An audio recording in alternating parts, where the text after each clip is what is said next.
Alice's Adventures in Wonderland by Carrol. So this novel, or this book,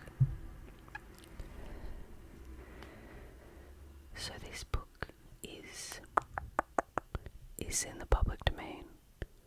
So if you're interested in reading it yourself,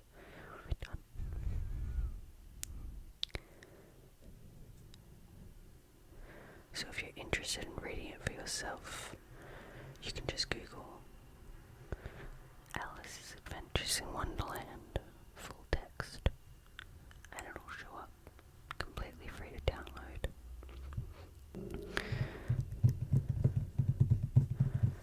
Maybe we should start. I believe there's a poem.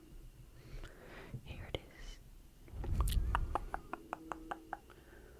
All in the golden afternoon, full leisurely we glide, for both hours with little skill, by little arms applied, while little hands make vain pretense our wanderings to guide. Ah, cruel there, in such an hour, beneath such dreamy weather, to pick a tale of breath too weak to stir the tiniest feather. Yet what can one poor voice avail against these three tongues together? Imperious Prima flashes forth her edict to begin it. In gentler toned second hopes there will be nonsense in it, while Tertia interrupts the tale not more than once a minute. Anon to sudden silence, one in fancy they pursue the dream child moving through a land of wonders wild and new, in friendly chat with bird or beast, and half believe it true, and ever as the story drained the wells of fancy dry, and faintly strove the wary one to put the subject by. The rest next time, it is next time, the happy voices cry. Thus grew the tale of Wonderland, thus slowly, one by one, the quaint events were hammered out, and now the tale is done. And home we steer, a merry crew, beneath the settling sun. Alice, a childish story take, and with a gentle hand lay it where childhood's dreams are twined, in memory's mystic land, like pilgrims withered, read the flowers, plucked in a far-off land. Chapter 1. Down the Rabbit Hole. Alice was beginning to get very tired of sitting by her sister on the bank, and of having nothing to do. Once or twice she had peeped into the book her sister was reading, but it had no pictures or conversations in it. And what is the use of a book, thought Alice, without pictures or conversation?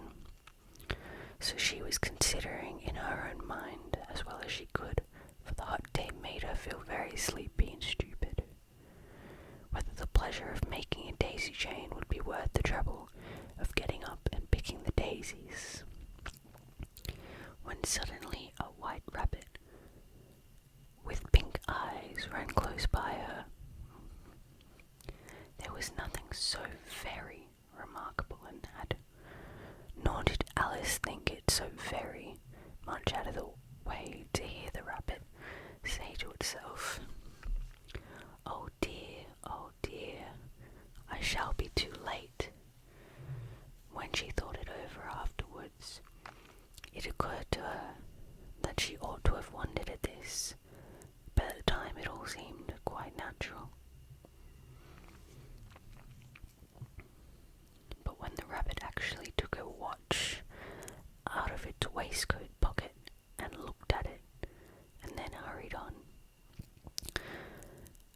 Alice started to her feet, for it flashed across her mind that she had never before seen a rabbit with either a waistcoat pocket or a watch to take out of it.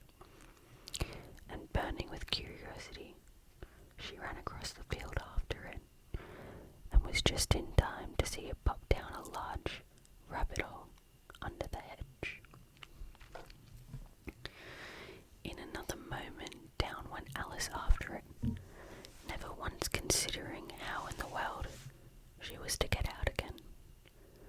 The rabbit hole went straight on like a tunnel for some way, and then dipped suddenly down, so suddenly that Alice had not a moment to think about stopping herself before she found herself falling down what seemed to be a very deep well.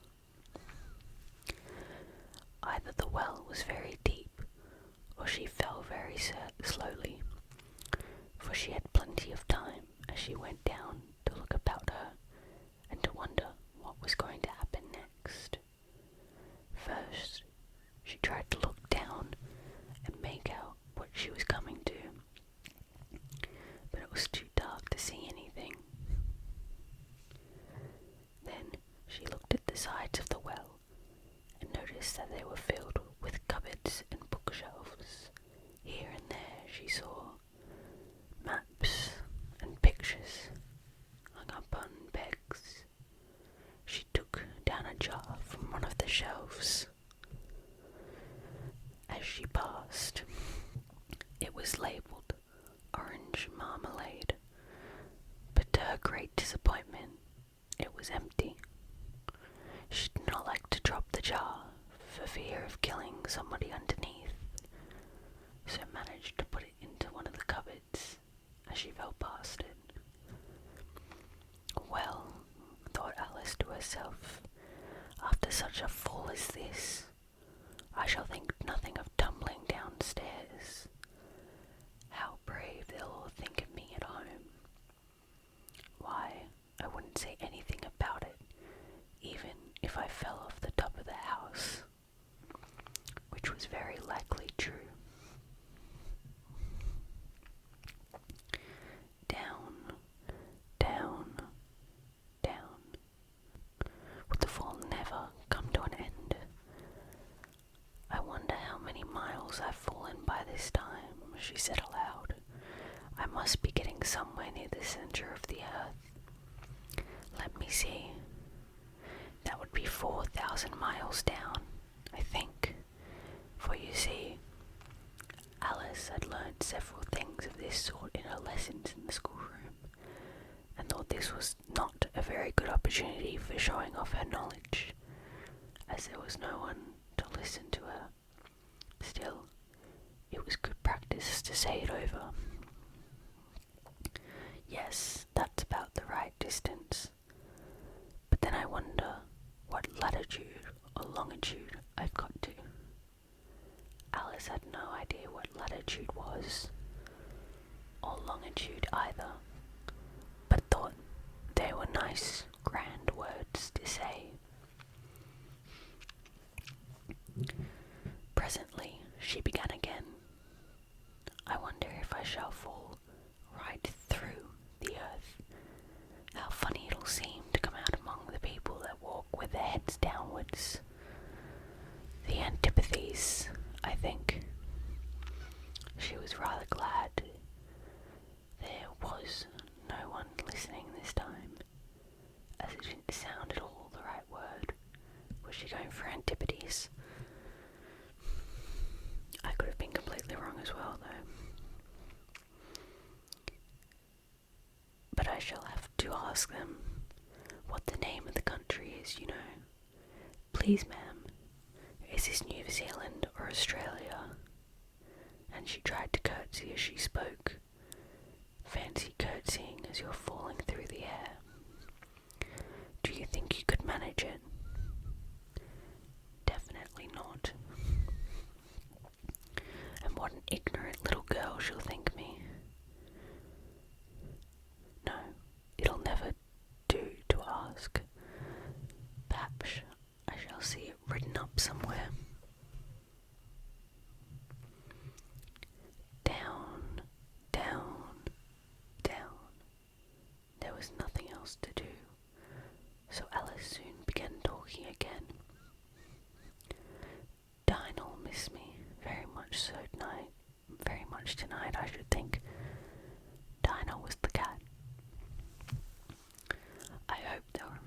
saucer of milk at tea time.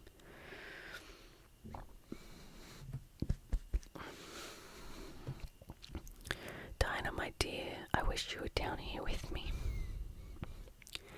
There are no mice in the air, I'm afraid, but you might catch a bat. And that's very like a mouse, you know. But the cats eat bats, I wonder. And here Alice began to get rather sleepy, and went on saying to herself in a dreamy sort of way, "Do cats eat bats? Do cats eat bats? And sometimes do bats eat cats?" For you see, as she couldn't answer either question, it didn't much matter which way she put it. She felt that she was dozing off, and had just begun to dream that she was walking hand in hand with Dinah, and saying to us very earnestly, "Now, Dinah, tell me the truth. Did you ever catch a bat?"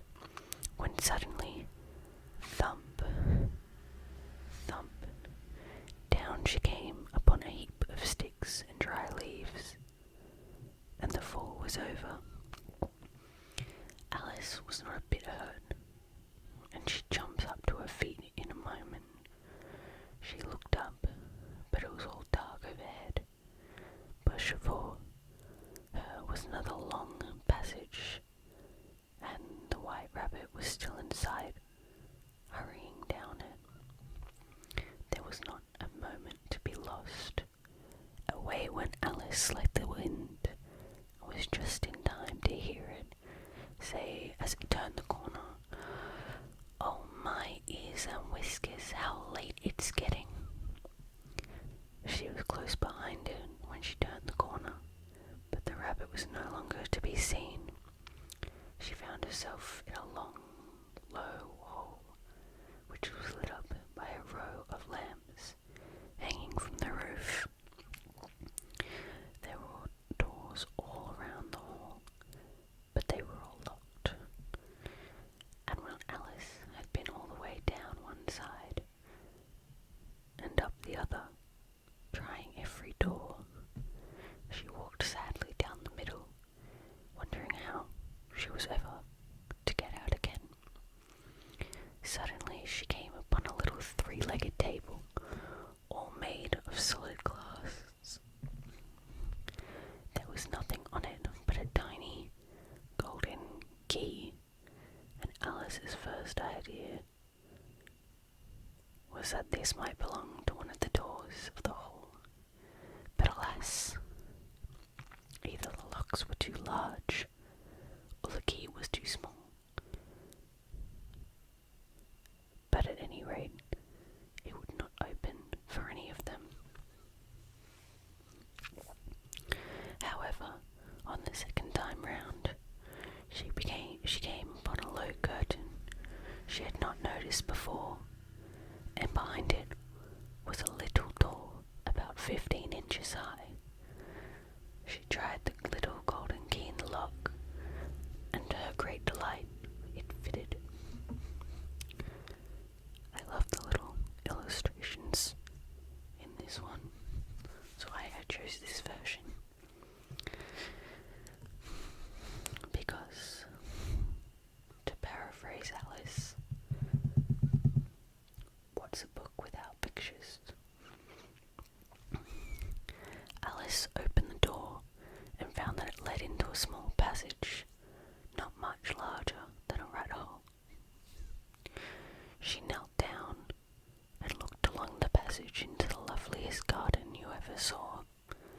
How she longed to get out of that dark hall and wander about among those beds of bright flowers and those cool fountains.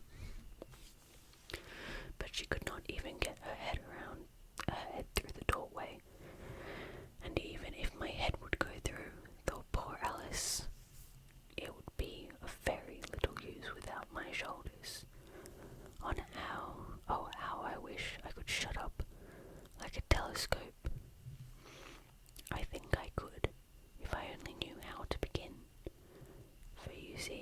So many out-of-the-way things had happened lately that Alice had begun to think that very few things indeed were really impossible.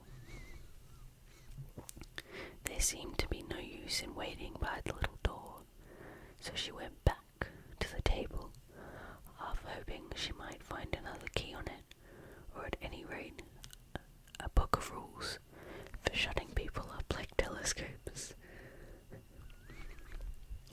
This time she found a little bottle on it, which certainly was not here before, said Alice, and tied around the neck of the bottle was a paper label with the words "Drink Me" beautifully printed on it in large letters. It was all very well to say "drink me," but the wise little Alice was not going to do that in a hurry. "No, I'll look first," she said, "and see whether it's marked poison or not." Alice, if someone wanted to poison you, I don't think they would write the words poison on it, but you sweet, sweet innocent child. For she had read several nice little stories about children who had got burnt and eaten up by the wild beasts and other unpleasant things, all because they would not remember the simple rules their friends had taught them, such as that a red-hot poker will burn you if you hold it too long, and if you cut your finger very deeply with a knife, it usually bleeds. And she had not forgotten that if you drink much from a bottle marked poison, it is most certain to disagree with you sooner or later. Okay, that's fair, Alice, you made up for it.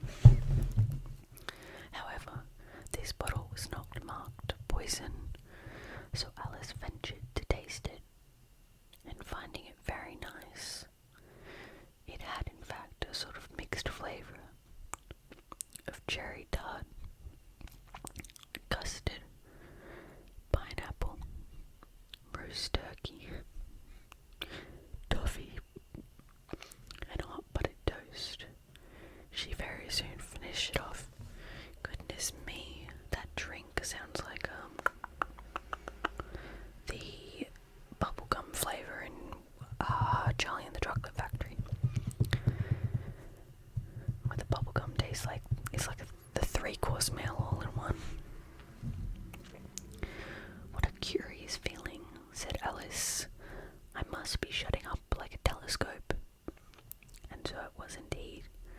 She was now only 10 inches high, and her face brightened up at the thought that she was now the right size for going through the little door into the lovely garden.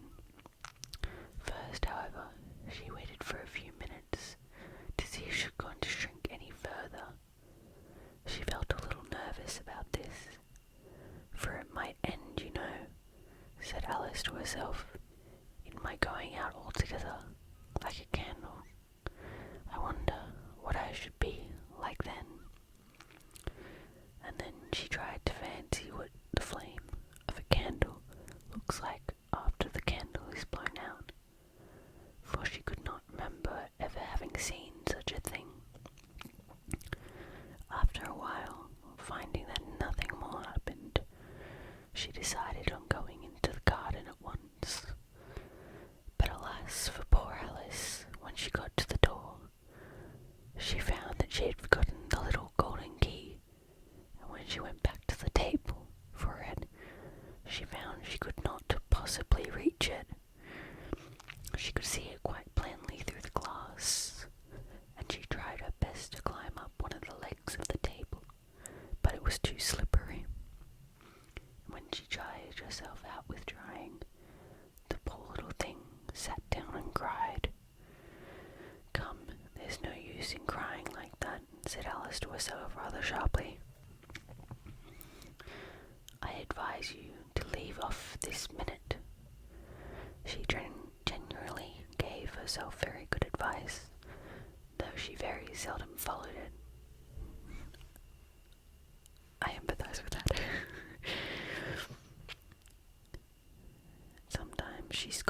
herself so severely as to bring tears into her eyes, and once she remembered trying to box her own ears for having cheated herself in a game of croquet. She was playing against herself, for this curious child was very fond of pretending to be two people. But it's no use now, thought poor Alice, to pretend to be two people. Why, there's hardly enough of me left to make one respectable person. Soon her eyes fell on a little glass box that was lying under the table. She opened it and found in it is a very small cake on which the words "Eat me" were beautifully marked in currants. "Well, I'll eat it," said Alice, "and if it makes me grow larger, I can reach the key, and if it makes me grow smaller, I can creep under the door. So either way, I'll get into the garden, and I don't care which happens." She's a very optimistic girl, isn't she? She ate a little bit and said anxiously to herself, "Which way? Which way?" holding her hand on the top of her head to feel which way it was growing, and she was quite surprised to find that she remained the same size. To be sure, this is what generally when one eats cake. But Alice had got so much into the way of expecting nothing but out of the way things to happen, that it seemed quite dull and stupid for life to go on in the common way. So she set to work, and very soon finished off the cake. Chapter 2: The Pool of Tears. "Curiouser and curiouser," cried Alice.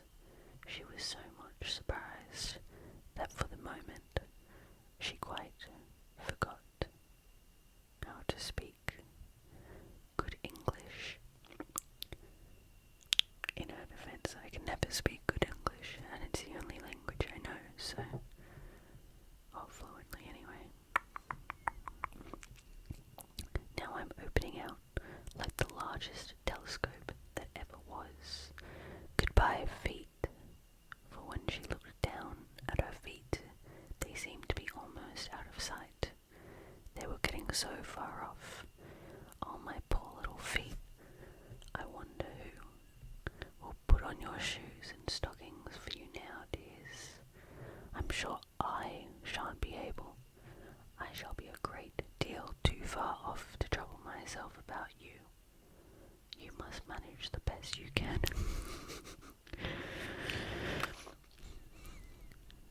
"But I must be kind to them," thought Alice, "or perhaps they won't walk the way I want to go. Let me see. I'll give them a new pair of boots every Christmas." And she went on planning to herself how she would manage it. They must go by the carrier, she thought, and how funny it'll seem, sending presents to one's own feet, and how odd the directions will look.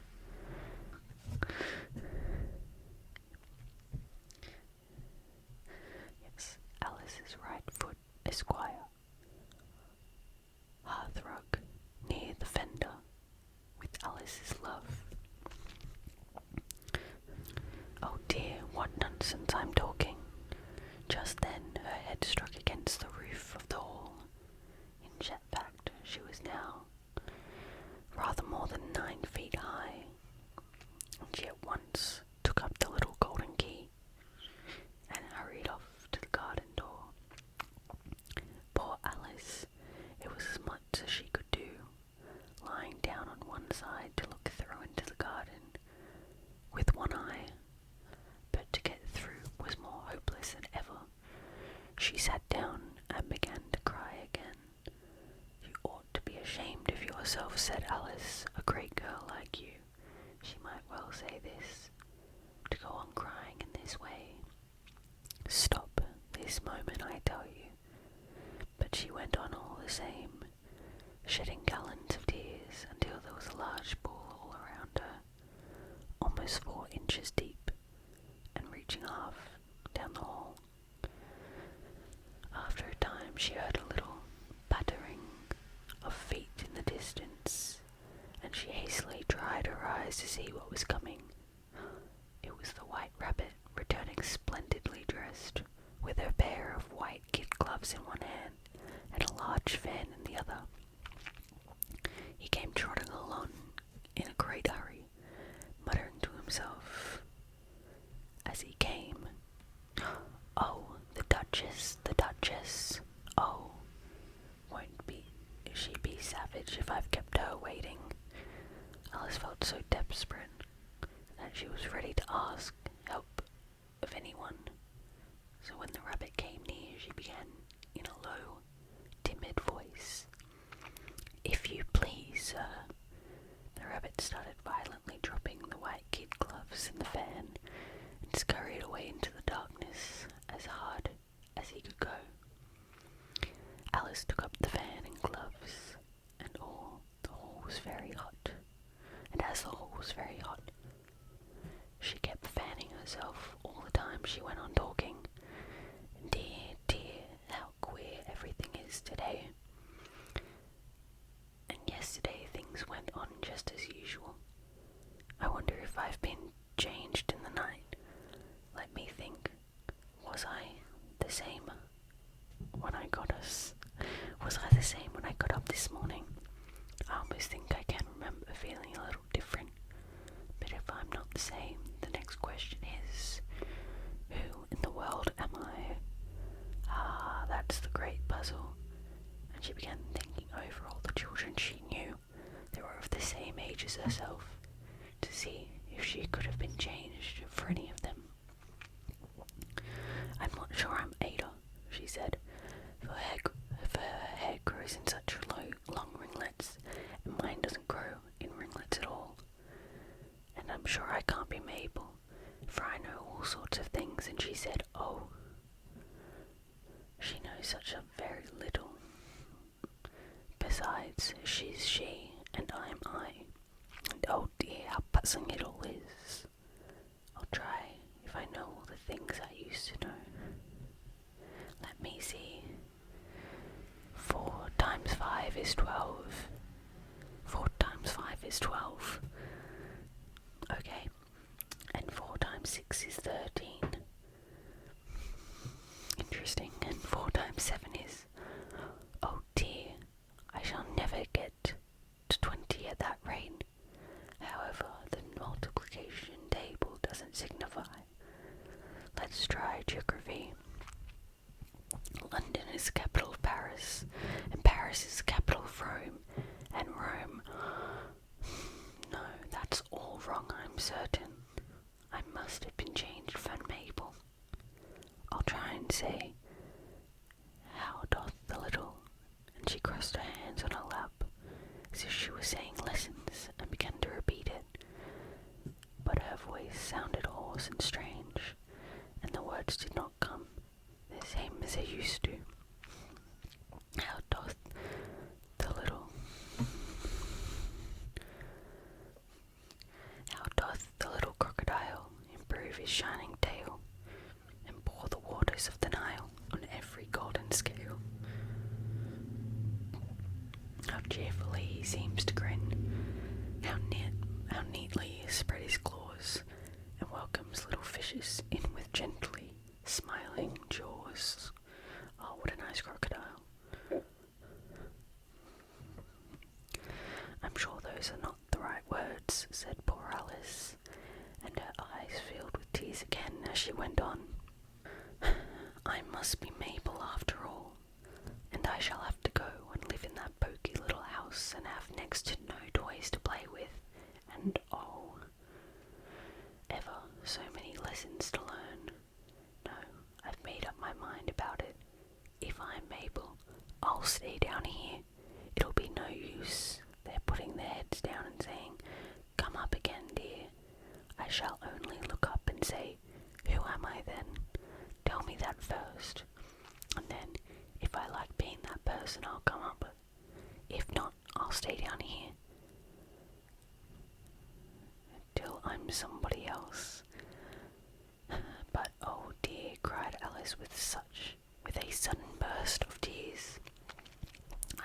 wish they would put their heads down. I'm very tired of being all alone here.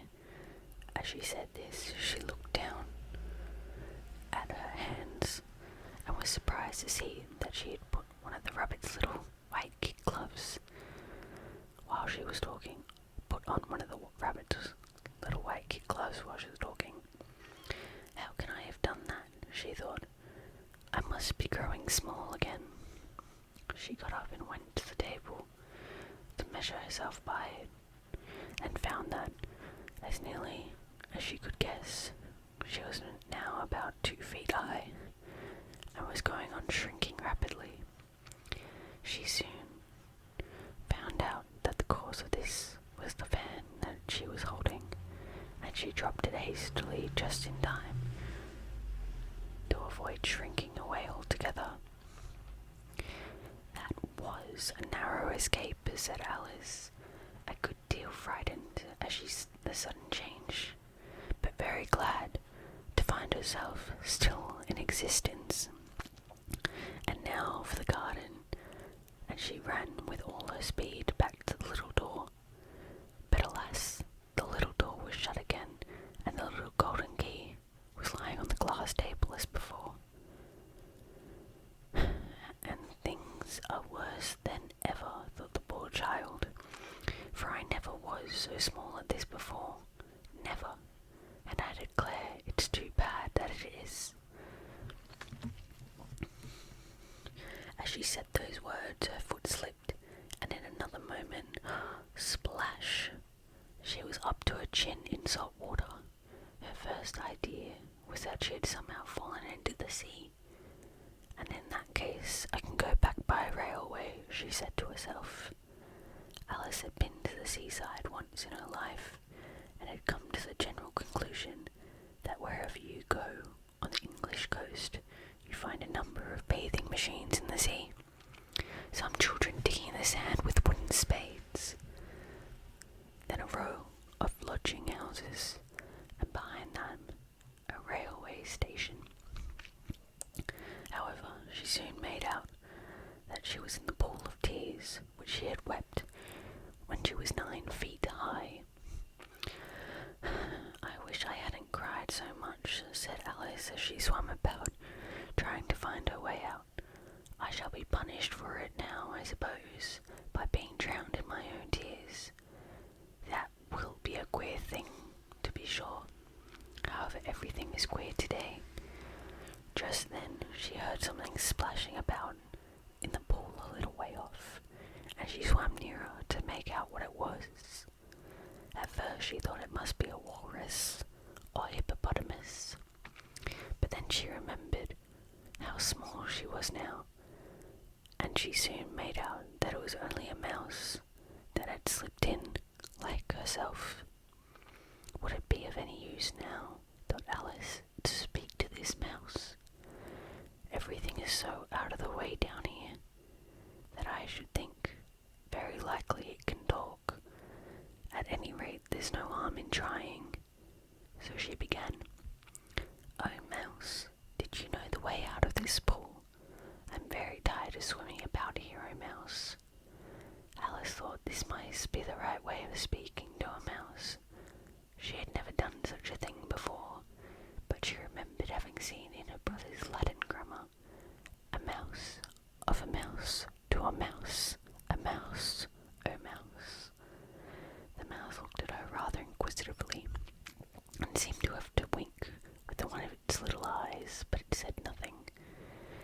Perhaps it doesn't understand English, thought Alice. I dare say it's a French mouse. Come over with William the Conqueror.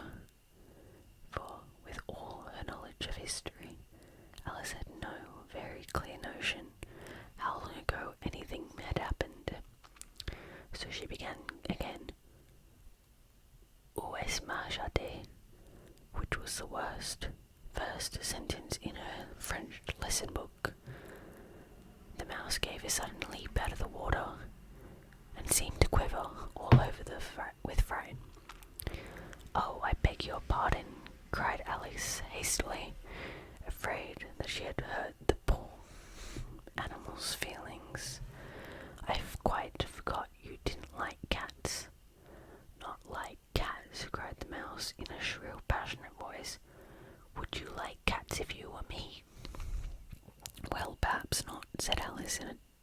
soothing tone. "Don't be angry about it, and yet I wish I could show you our cat Dinah. I think you'd take a fancy to cats if you could only see her. She's such a sweet dear thing." Alice went on half to herself as she swam lazily about in the pool. "And she sits purring so nicely by the fire, licking her paws and washing her face. And she's such a nice soft thing to nurse. And she's such a capital one for catching mice." "Oh, I beg your pardon," cried Alice. But this time the mouse was bristling all over, and she felt certain it must be really offended. "We won't talk about her any more if you'd rather not." "We indeed," cried the mouse, who was trembling down to the end of his tail, "as if I would talk on such a subject. Our family had always hated cats, nasty, low, vulgar things. Don't let me hear the name again." "I won't indeed," said Alice in a great hurry to change the subject of conversation. Are you fond of dogs?" The mouse did not answer, so Alice went on eagerly. "There is such a nice little dog near our house. I should like to show you. A little bright-eyed terrier, you know, with such long curly brown hair, and it'll fetch things when you throw them. And it'll sit up and beg for dinner, and it's all sorts of things. I can't remember half of them. And it belongs to a farmer, you know, and he says it's so useful, it's worth £100. He says it kills rats. It kills all the rats, and—" "Oh dear," cried Alice in a sorrowful tone. "I'm afraid I've offended it again," for the mouse was swimming away from her as hard as it could go, and making quite a commotion in the pool as it went. So she called softly after it, "Mouse dear, do come back again, and we won't talk about cats or dogs either, if you don't like them." When the mouse heard this, it turned around and swam slowly back to her. Its face was quite pale with passion, Alice thought, and it said in a low, trembling voice, Let us get to the shore, and then I'll tell you my history, and you'll understand why it is I hate cats and dogs." It was high time to go, for the pool was getting quite crowded with the birds and animals that had fallen into it. There were a duck and a dodo, a lorry and an eagle, and an eaglet, and several other curious creatures. Alice led the way, and the whole party swam to the shore. And I think we'll leave chapter 3 for the next video, and I think my cat has decided it's come time that I go play with her. So we'll come back to this again if you'd like. But until then, I'll see you on the next video.